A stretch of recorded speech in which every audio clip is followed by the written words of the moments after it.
She had 3 jobs to make sure that her kids had everything they needed. Then one hot day in July, she went into work for her normal shift, leaving her children at home with a trusted babysitter. But a panicked call from that babysitter would come in for her while she was at work that day, and nothing would ever be the same again.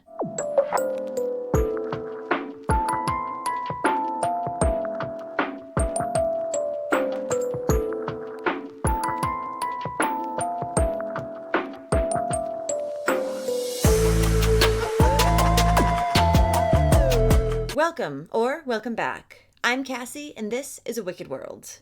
The case that I have for you today is one that you probably haven't heard of. It didn't get a lot of media coverage, but it should have. 3 little girls went missing at the same time. And then, the same 3 little girls were later discovered dead in the same location on the same night. But the investigation doesn't seem like it's gone very far. And these 3 little girls viciously lost their lives and need justice. This is the story of Zi'Ariel Oliver, Tamari Oliver, and A'miyah Hughes.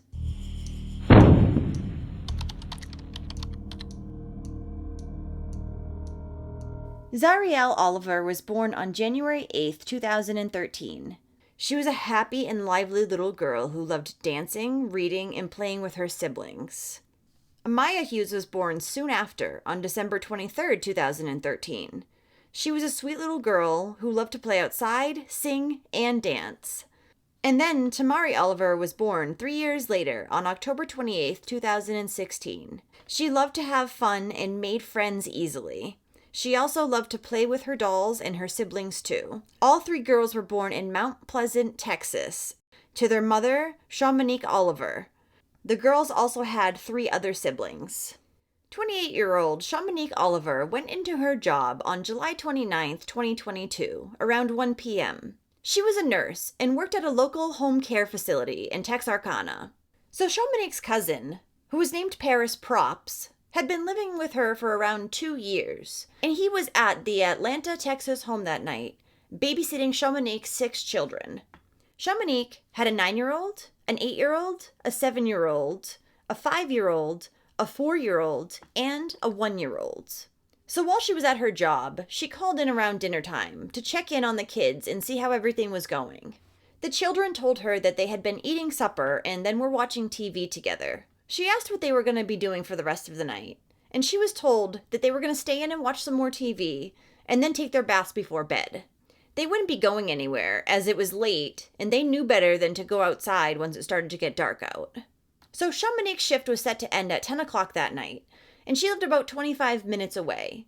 So by the time that she was supposed to arrive home, she figured all her children would be in bed sleeping. But then at 9 p.m., only an hour before her shift was set to end, she received a phone call from her cousin, Paris, saying that her children were missing. He didn't say how many kids or which kids were missing. She assumed it might be all of them.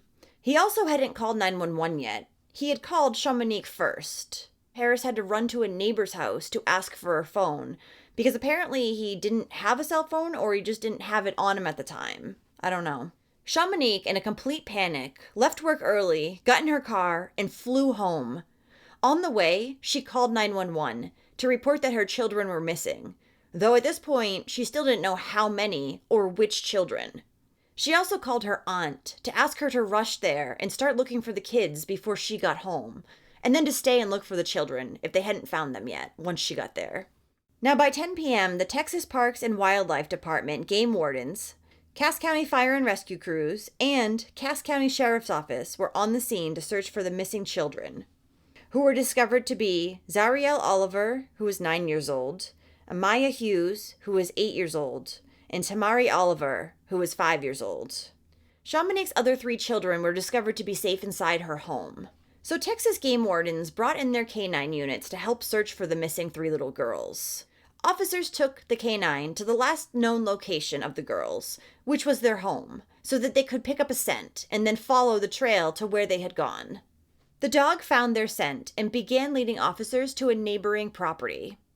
They continued down towards a pond, which was about 200 yards away from the girls' home, and along Highway 77. There, they found a pair of tennis shoes by the water, and they were identified as belonging to one of the girls. There was also a purple bicycle laying on its side next to the pond, though it hasn't been revealed if that actually belonged to one of the little girls or not. The police then noticed something more telling. There were footprints in the mud leading directly into the pond. Once they saw this, they called in a dive team to help search for the girls. Chamonix was confused as to why police were searching around the pond, because her girls didn't even know that there was a pond there. They'd never wandered out that way, and they wouldn't be out at that time of night anyways because they knew better. About 35 minutes after Chamonix got there, police came to her and asked her about some clothing that they had found. The officer said that they had found some jackets that had been tied together in the pond, and he asked her if they belonged to her girls. Chamonix confirmed that they did indeed belong to her girls, but the thing was, those coats had been recently thrown in the trash because they didn't fit the girls anymore. So how did they get there? The police officer also said that the jackets had been tied together by the sleeves, almost like someone was trying to use it as a rope. And it was right after this that police officers had to give Chamonix some terrible news. They had pulled a body out of the pond, and it was 8-year-old A'miyah. Chamonix was beside herself, so much so that she started to have a heart attack. And she knew that it was a heart attack because she had experienced one only a year prior and was on medication for it at the time. Though with all the ruckus, she had forgotten to take her medication. Chamonix was sent to a local hospital, and it was while she was at the hospital that she got the terrible news. Officers had found the other 2 girls' bodies. Zi'Ariel and A'miyah's bodies were both also found at the bottom of the pond. Police told her that all 3 girls had drowned.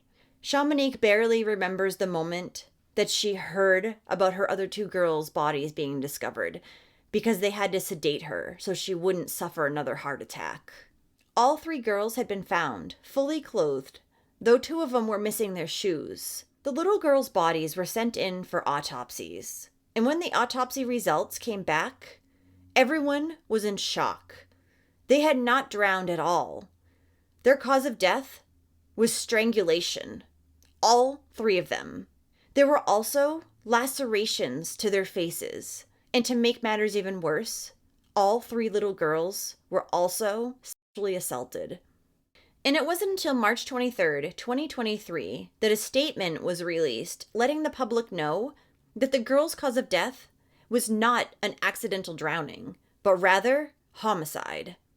The Cass County DA said that there had been a delay in the autopsy for some reason, and that's why there had also been a delay in letting the public know that there was still a child killer out there on the streets.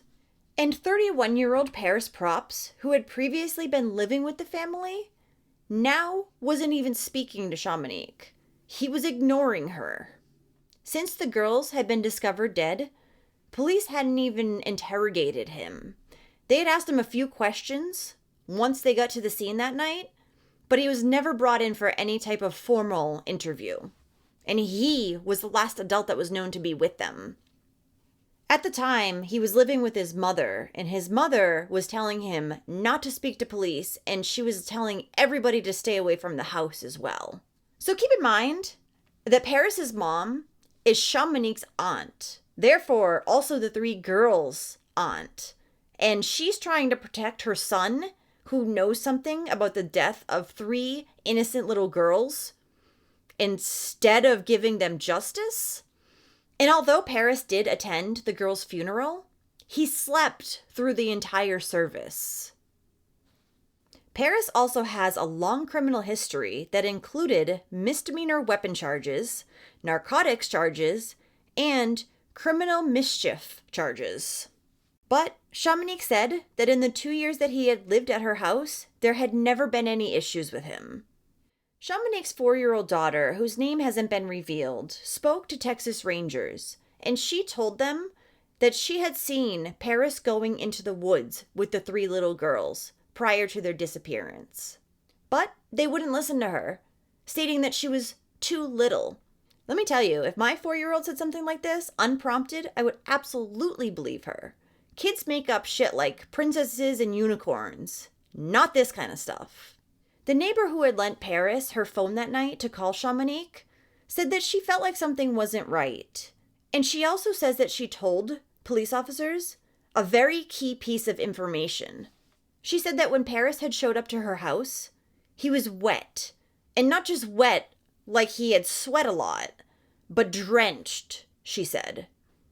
During the girls' funeral, Shamanique noticed that Tamari and A'miyah didn't really seem to have many lacerations on their face, as had been noted in the autopsy report. However, it looked like Zi'Ariel had sustained lacerations, as her mother said that her face looked like it had to be partially reconstructed for the funeral. Now, no one has been named a person of interest yet in this case.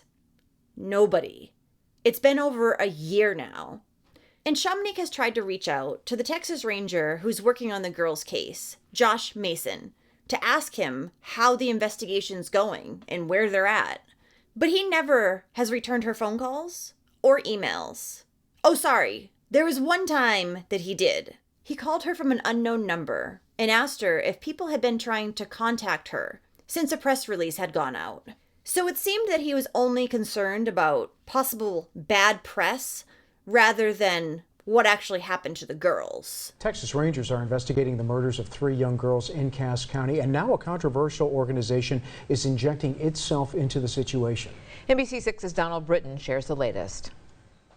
The mother of the 3 Cass County girls who were murdered last summer now has the support of the new Black Panther Nation. We are hurting with this mother and her family because we don't understand how 3 beautiful little black girls could be murdered in this county, and yet the lead investigative agencies did not even know it was a murder. They looked at it as an accidental drowning. 9-year-old Zi'Ariel Oliver, 8-year-old A'miyah Hughes, and 5-year-old Tamari Oliver were reported missing on July 29th by their cousin, who was responsible for their care while their mother was working. The next day, their bodies were found in a pond off Texas Highway 77 outside of Atlanta, Texas. Recent autopsy reports show evidence that all 3 girls have been strangled and suffered lacerations to their faces, and their deaths are now being investigated as homicides. New Black Panther Nation is demanding the Texas Rangers get the FBI involved. Every citizen in this county, no matter what your race is, no matter what your class or status is, should be outraged and absolutely concerned and walking around paranoid that a child killer is on the loose. So far, no arrests have been made. If you have any information, contact the Texas Rangers. Not a day goes by that the girl's mother doesn't think about Zi'Ariel and Tamari. She says, "All I ever tried to do was work and be a good mother for my kids." But now she says it's hard to make a living, and she's barely getting by because she still continues to mourn. Though she is bringing in some money at the moment, designing and selling t-shirts and cups. Since the girl's story hit the news, Shamanique says that she has been repeatedly harassed by complete strangers. People will call her from fake numbers and message her on Facebook from fake accounts, saying that she's a deadbeat mom and that she got what she deserves, and that her kids are better off dead as well. She was trying to support her kids. She was working 3 jobs at the time. How the hell can anybody sit there and try to say that she's a deadbeat mom? She trusted her cousin. He had lived there for 2 years with no problems, according to her. So of course she would trust him with her kids. He'd been there for 2 years around the children. The Cass County DA says that investigators have questioned a number of people, and DNA testing is still going on. And as I said, no suspects have been named, and no motive for the 3 homicides has been revealed yet. And Cass County Sheriff Larry Rowe says that it is a very active investigation, but won't give any other details. A funeral service in the girls' honor was held on Saturday, August 13th, 2022, at the Atlanta High School Auditorium in Atlanta, Texas. They were buried together at Gum Spring CME Cemetery in Douglasville, Texas. The family also held a balloon release for Zi'Ariel, Tamari, and A'miyah on Saturday, July 29th, 2023, near the home where the girls disappeared from. Well, thank you for listening to all of Zi'Ariel, Tamari, and A'miyah's stories today. This is honestly outrageous that there are no suspects, no arrests have been made, and the man, the one adult that was with the children that night, hasn't even been formally questioned. Over a year later, there is a child killer out there, and a very violent one at that. Not only did this person kill 3 girls in one night, but also assaulted them too. More people need to know about this case. These 3 beautiful little girls deserve justice, and their family as well. So, if you do like true crime and you want to hear it from me, then don't forget to hit that subscribe button below and turn on those notifications too, so you'll know when I upload a new video, which is 2 to 3 times every week. Thanks for watching A Wicked World today. Until next time, take care guys. Bye.